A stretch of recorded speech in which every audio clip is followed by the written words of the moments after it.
Welcome to the Fleet Success Show, a podcast dedicated to talking about the fundamentals, standards, and best practices that empower today's fleets to achieve fleet success. Let's get into the show. All right, welcome back for another episode of the Fleet Success Show.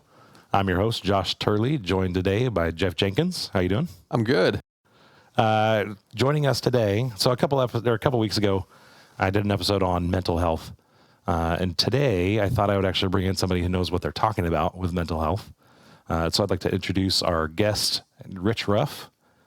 Well, thank you. License, I'm going to totally get this wrong because it's LCS. Close. So in Arizona, it's an LPC, licensed professional counselor. There you go. All right. And Rich, and you deal with just mental health of all varieties.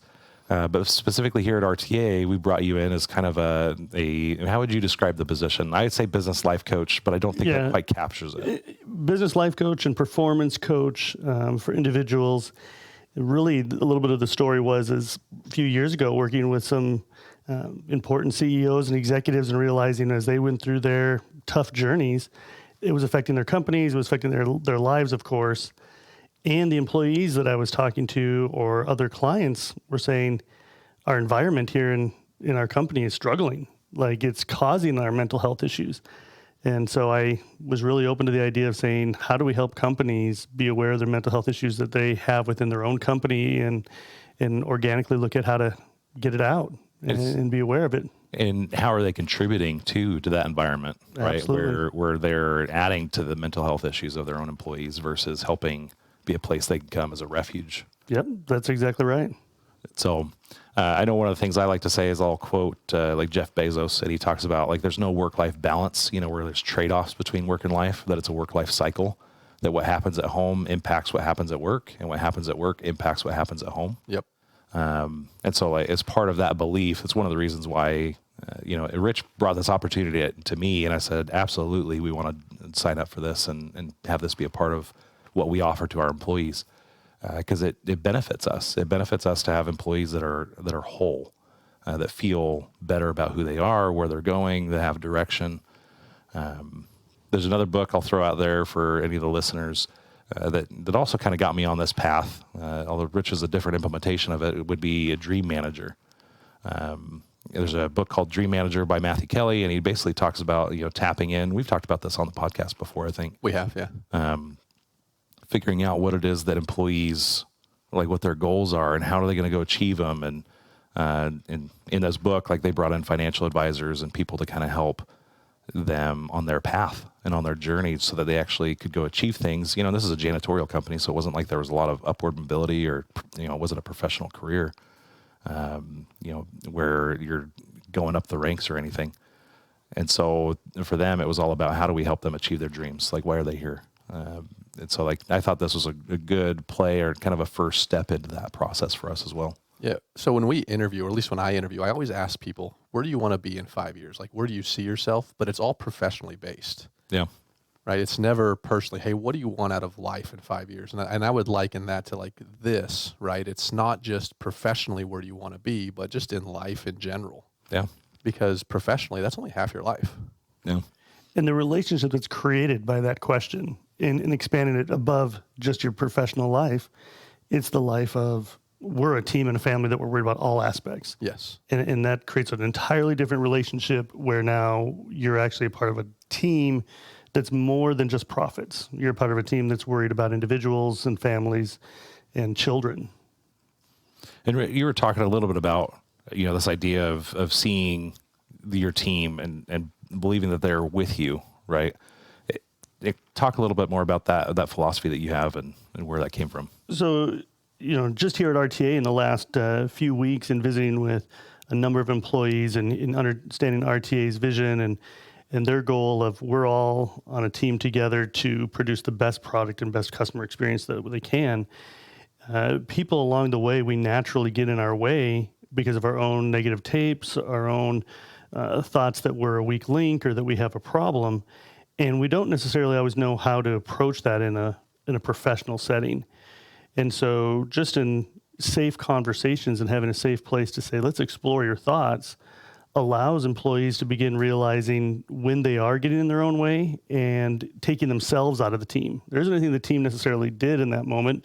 It's just they're aware of their own insecurities, and being too aware of your insecurities makes you insecure. So, and that might seem trite, but that's the reality of it, is sometimes we think too much of ourselves. And so thinking of the team aspect and how the company or the environment is promoting and supporting them, a number of people have said just the opportunity to talk to someone where they can share these thoughts makes them more confident to walk out onto the floor and do their job. Yeah.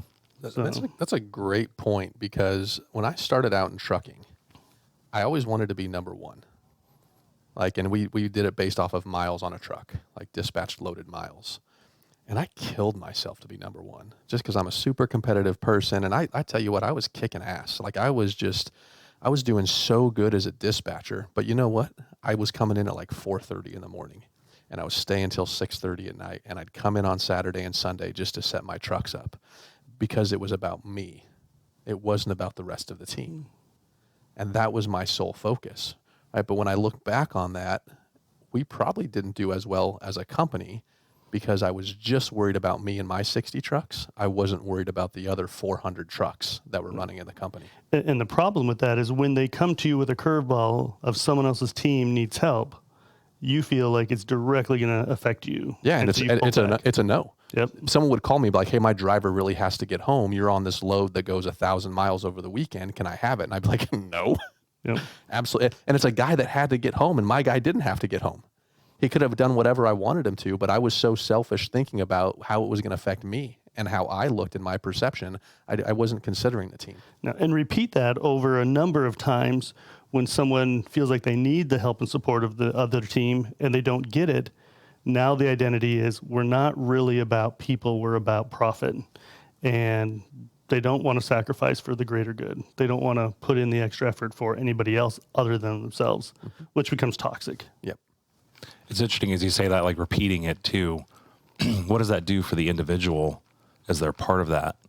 As they constantly are telling themselves this thing, or they're seeing this thing over and over again. I know one of the things that we've talked about is this idea of a narrative, your own personal story. Yeah. The story you tell yourself is your reality. And in that example, or even in the example in someone who works at a desk every day, if the story is that all they have to worry about is their project or their part of the puzzle, they begin to feel like that's all that matters. And if anyone asks them to do anything outside of that, then the company's holding them back. The company's not in their best interest. They don't care. And it really creates this mindset of, why would I do more? The other part of that narrative story is people believe that they are not capable of more because they've never done anything on the other side of the road or the other aisle. I've never done that, so I can't do it. And the reality is every company I've talked to, they're looking for just people who are open and willing to try things, and they'll mold them. So many companies in today's society are looking for just talented people who are willing to work and be open to learning. But if the story that they tell themselves is that they can't do it, they'll be stuck. Yeah. And so will the company, because they'll never get that person out of that spot. So one of the examples I give people to do is imagine yourself creating a new narrative. What would you like it to be? Would you like to be someone who could work on 2 different aisles or to help the company in different ways? In truck driving and in fleet management, drivers often get stuck in the idea that that's all they can be. I'm just a driver. And I know for a fact I have a good friend who works for a trucking company. He's now their CEO of marketing. He's been with the company 9 years. He started off literally in a truck, driving around. Talented guy, very smart. They saw it. They brought him in. And over the years, he's just evolved into something more because he saw it. He saw himself doing more things. And he would practice that repetition in his mind that I can do more, and didn't believe that anybody was holding him back, didn't listen to his own negative thoughts. And it really turned into a positive experience for him. It's interesting. There's a lot of similarities as I look at building a company, right? One of the things that we struggled with for a long time is we didn't have quite that vision. We didn't have a North Star that we were pointing towards. And so we were just kind of reacting to the world and reacting to the needs of the business without really having a direction. But you have that intentionality and you start changing the narrative and say, no, this is where I want to be. This is what I want to do. Clayton Christensen talks about this a little bit in How to Measure Your Life, but it becomes like this emergent strategy where as you point in a direction, like the actions you take, they're almost a self-fulfilling prophecy. And it starts reinforcing itself until you create this momentum behind it. And as an individual, I don't know that we do that enough. We don't have that positive, vision setting where we say, this is the narrative that I want to be true. What am I doing today to make it true? And it's the small steps too. I think the thing that usually stops us from doing it is we're afraid. We get in our own head. We say, oh, well, I want to be that, but I could never be that. And how important are actually having the conversations with your teams or with your company of that type of vision? We're trying to create the North Star. We're all pursuing the same thing. So many companies the executive team will give the goals and say, here's your marching orders, go make this happen. And instead, the element that really creates growth is when the team itself creates the goals and all buys into it. But that doesn't happen unless you have very open conversations about what are the weaknesses, what are the vulnerabilities. And again, very hard to have that. Yep. You can't do it just once, right? You can't just have one meeting and say, okay, we did it. It's got to be a repetition of meetings over an extended period of time to start building the confidence of people that we can have honest conversations about what our goals are and what are we needing to do to hit them. Because it means being vulnerable, and people do not like being vulnerable. Right. Well, they don't like being wrong either. Yep. There's a definite insecurity around that. It's interesting that as we've gone through, because we tell our listeners about doing SWOT exercises, where you do strengths, weaknesses, opportunities, and threats, but how you need to include everybody in that process. And so we talk about our process where each department does their own internal SWOT, and then it surfaces all that up to the executive team. So it doesn't start with the executive team. We source it from the ground up. As we've gone through that process, though, the more they've done it, the more confident, the better the quality of the answers that we've gotten. Because the first time we did it, it was all very new and foreign to them. And they're like, well, I'm not really sure this is what I could do. But then the more often it gets going, they're like, okay, I see how this played out into the strategy. Now I understand how I influence that. Now I understand why the company's focused on these things, because we had these SWOTs and we had these key strategic issues that we needed to focus on. How long would you say that you've been doing that exercise? And when did you feel like it started to really produce those type of results? We've been doing it probably about 2.5 years, maybe 3. Yeah. And I will say is that it started producing results probably 6 months ago. So it took some time. Right. It absolutely took some time. And what did you see? And I don't want to totally turn this around, but I'm curious for RTA, how have you seen the results start to come from that exercise? What were some indicators of it? It's some interesting things that as we've done it, we come out with our strategic issues, and we come out with our goals and objectives from that exercise. So the outcomes have always been there, but the quality of the outcome has improved. The other thing that I've really noticed has happened is that once we come out of that meeting, it actually goes back full circle.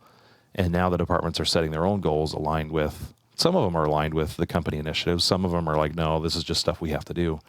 But the departments are starting to own their own process, and they are buying into their own vision setting within their department. Yeah. In another company that I'm working for, one of their lead managers, his problem was he really didn't believe that he was the manager, and he kept looking for excuses of why he couldn't have his team trained far enough. They were always under a lot of pressure, and after a number of visits with him, being able to help him see that the company really does want to support him, but they can't support him unless he steps out into trying new things and being vulnerable. And we would give him really small invitations to try things, sending an email to someone he hasn't ever sent one before. Go ahead and email the CEO, tell him your need. There's guys who are just paralyzed to do that because they're going to either be afraid to be wrong or make a mistake. And it was holding him back for months. And until he realized his confidence and the story he was telling himself that it wouldn't matter, they wouldn't listen to him, he wasn't important enough, he wasn't really a manager, until he overcame that, they were really stuck in their department. When he does, the department feels better, and it affected everyone on the team. Yeah. He's over 7 people. All of them felt the pressure because the manager was stuck. And when you get him unstuck, the whole team starts to breathe. They all start to feel like more unified and like, hey, we can do this now. Yeah. So it's a pretty cool experience to see when people get unstuck. Yeah. Well, typically when someone's stuck, the defense mechanism kicks in, right? More pressure then goes down to the team. So they're trying to relieve it off themselves. So they're being a lot more aggressive and all the defenses of fight, flight, and freeze. And you have to figure out what yours are. If you don't know what your natural fight, flight, or freeze reactions are, then you're probably living in them pretty regularly, especially if you have a company that's being aggressive and trying to grow and needing people to lead. Now, again, some companies I find think they're leading, think they're trying to create change, but aren't really getting the results that they need because they don't follow up with all these conversations that we're touching on here repetitively. I mean, for someone to say 2+ years of doing a program to get results, after 2+ years, not many people are going to stick with them. No, it takes patience. It takes patience, discipline, and you have to trust that process. Because otherwise, you're like, wow, why are we even doing this? There's no value out here. This is just wasting their time. We've even had people say that, wow, why are we doing this again? Nothing's changed, and we're like, well, that's why we have to keep saying it, right. And leaders have to grow. If leaders aren't growing, they cannot get their team to grow. Yeah, and one of the things that we've talked about is the law of the lid. It's something that I've shared quite a bit. Is this concept from John Maxwell is one of the irrefutable laws of leadership, is that the leader creates a lid on the organization, and the organization can't grow past that. Yeah, and the same with an individual. They can't grow unless they face their challenges. Well, and that brings up a good point, because I've always been of the opinion that you as a leader, you have to put your own oxygen mask on first. If you are not whole, then you can't give your whole self to your people. You can't lead, you can't help them, you can't feed people around you because you're malnourished, right? And so what are some things from your perspective that people can work on to help with some of that self-care, to self-feed, to take care of their own needs and kind of be that whole leader that they need? Yeah.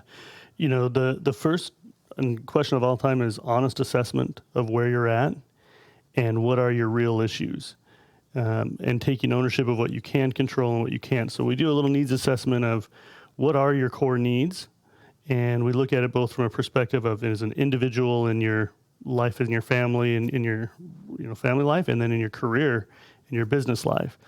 And one of the most important needs that we look for is personal growth. And when people stop feeding themselves to grow, we start, losing mental capacity. We start losing emotional strength. We have to grow as individuals. That includes in our career and in our individual life. And so growing physically, take care of your body, obviously physically, emotionally, making sure you have healthy relationships and support systems, and then making sure that you're reaching out and growing individually, whatever that might be. I'll tell people there's a difference between relaxing and distracting. A lot of people go home and they grab their phone and they say, I just need to shut down for a bit. I just need to relax. I need to chill. I need to chill. I need to... Let's look at the politics. Yeah. You're right. Unfortunately, then that's a whole nother trigger, right? They go down another rabbit hole. But they say they need to relax, and then 2 hours later, after scrolling on their phones, they have no more energy. No. They're just as tired as they were when they sat down 2 hours later. So by default, that wasn't necessarily relaxing. They didn't do anything for them. And people don't realize that all they're really doing is turning off the world, and that's slowly killing them because they're not really growing. So they have to make conscious choices of how they want to relax. And everyone might be different. I do enjoy reading a book. I can sit down and read a book for 45 minutes, and afterwards, if I'm grateful for it, if I'm grateful that I got to read a book for 45 minutes and that no one interrupted me, that then becomes relaxing and it gives me energy. I can go out and interact with my family. I can go and interact. If I'm at work, if I get to spend 30 minutes brainstorming of how I want to grow and what I'd like to learn and give me some time to develop myself, then I want to go interact with my company and my team. And so people really need to check in, am I relaxing or am I just distracting? I like that you said, am I grateful for it? Because I know there's times where I'll read a book, but it's hard to get myself or throw myself into the activity because there's all these other things going on, and it's like I can't shut off certain areas. And like my wife, I know, has this problem just going to sleep. She's like, well, I got to think about all these things that I have to do tomorrow, and right? Mm-hmm. And you can't just let it go for a little while and enjoy the activity that you're in. And so learning, one of the things that, like we tell people when they're trying to go to sleep and turning their brains off, I'll tell them to go ahead and take 5 minutes to write your to-do list for tomorrow. Brain dump. Yep. set it down, know that it's there. It'll be there when you get there in the morning. Giving yourself permission to turn off your brain. Our brain works better when we can visually see an activity and think it at the same time. So that writing down our thoughts for tomorrow is a real easy way to help yourself shut down for the night to go to sleep. Yeah. Again, be honest with your sleep schedules. Everyone says, oh yeah, I go to sleep plenty early. And then you ask them, okay, do you fall asleep right away? Oh no, it takes me a while. I got to watch a show or on my phone or whatever. And now they say, well, now it's 11 o'clock, 11:30, probably before I fall asleep. And what time are you getting up? Well, 5:30, 6. So you're operating on 6-7 hours of sleep, which is not optimal. If you're lucky. Yeah. Right. And that's if you get, let's not talk about sleep apnea. Right. Half of America has sleep apnea, and so they're not even getting good sleep that way. So be honest with yourself of what you're doing. Be intentional about how you want to relax and how you want to recover. If you do that, you'll have energy for the struggles of the day. Yeah. I think one of the things that I've gone through and done when I'm going through my anxiety attacks or anything like that, when I'm stressed out of my mind, I'll sit with Ange and I will just verbalize, like, this is what I'm thinking about right now. And she writes it all down. There's an activity, like if I write it down, it helps. But then just by getting it off and seeing it on that list, it's like I have permission. I don't have to carry this right now. The paper is carrying that load for me. Mm-hmm. And if I need to pick it back up, I can look at the paper and then I can start thinking about it again. But now I'm like, okay, I don't have to keep all of this straight. It's on the paper, and the paper is now where it's organized. Mm-hmm. And honestly, the first time we dump it, like, it's just a dump. There is no organization to it. And then we'll kind of go through where we sort it. We might prioritize and say, okay, what do we need to focus on right now? And let's not worry about the rest. What's in our control, what's out of our control.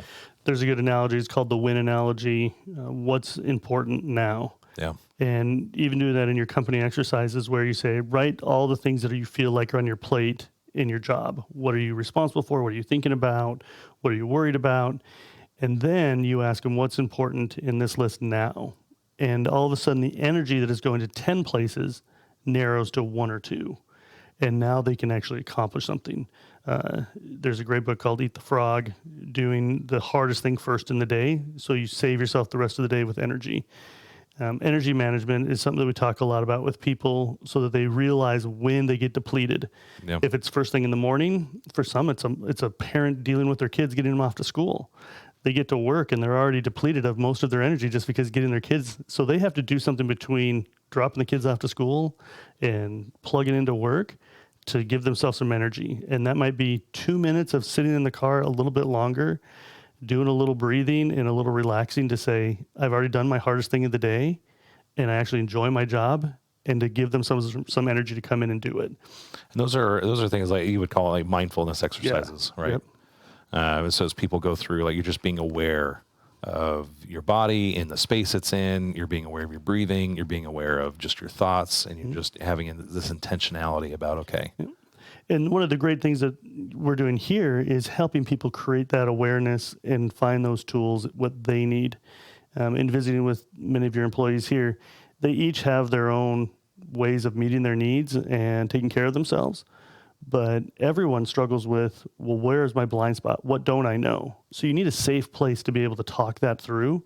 It doesn't necessarily mean you need to go to 6 sessions of therapy, but having a safe place who's going to be honest with you, who has no consequence in your life other than, I want to help you for a few minutes, feels really good to be able to learn your blind spots and learn, hey, I can work on this. Yeah. And that's why, I really recommend, go see a therapist. Go see somebody you said it perfectly, that doesn't have consequence in your life. So you can't just go talk to your spouse and dump on them all the time, because they input on that, mm-hmm. right? They might be a source of some of that stress. They may be impacted by some of your stress, right? Like, they have influence and they feel it. They're integrally involved in it. But you go talk to a therapist and it's like, hey, I'm not going to take any of your stuff. Like, I'll listen to you and I'll help you and I'll give you that positive feedback and I'll give you the truth. But at the end of the day, like, we walk out and that's it. So that's the no consequence thing is really key there. Well, any last tips that you'd share with listeners about self-care or anything that that they could work on, or like a tactic they could take home tonight and say, hey, just try this before you go into your door? Yeah, the biggest mindset that I always try to work with people is that growing is fun. Don't look at facing problems as just a negative thing. that if you have a challenge in your life, we feel like we should be mad or we shame ourselves. Have a growth mindset that learning something and growing is a great opportunity to become better. And just changing yourself that I'm okay with my flaws because I'm going to grow is a much healthier mindset. It provides better energy. It has a better relationship mindset, everything, if you're okay with growing. But if your belief is that I have a flaw, you're going to have negative energy. That energy is going to be shared with those around you, and it's going to feel stressful, shameful, and discouraging. So allow yourself to be okay to grow. All right. Well, that's going to do it for this week's episode. Thank you guys for listening. As always, if you want to hear more about topics like this or want to get more information, you can go follow us on Instagram, LinkedIn. Where else are we at, Jeff? Twitter, Facebook. All the places. Yeah. All the distraction places. All the distraction places, right? Come distract yourself with our show. But if you choose, it's a positive. and, If it's like you're grateful growing, for the opportunity. That's right. See, we learned something new today. Email us if you want to get a copy of the Fleet Success Playbook, or you can go to fleetsuccessplaybook.com, where we talk about building some of that vision in your team, incorporating your team's feedback into the whole process, and how to show up as leaders in building that healthy organization. And we are doing another Fleet Success Summit next year. We are. So we'll start announcing that and give you some more details. I do know it's going to be in Las Vegas at the Luxor. Dates TBD, and information will probably be up on fleetsuccesssummit.com once we have all that information. So until next time, thank you guys very much. Thanks, guys. Thanks. Thanks for joining us on this episode of the Fleet Success Show. If you liked our show, we'd appreciate your 5-star review. Be sure to subscribe anywhere you listen to podcasts and come hang out with us anywhere on social media at Fleet Success. See you next time.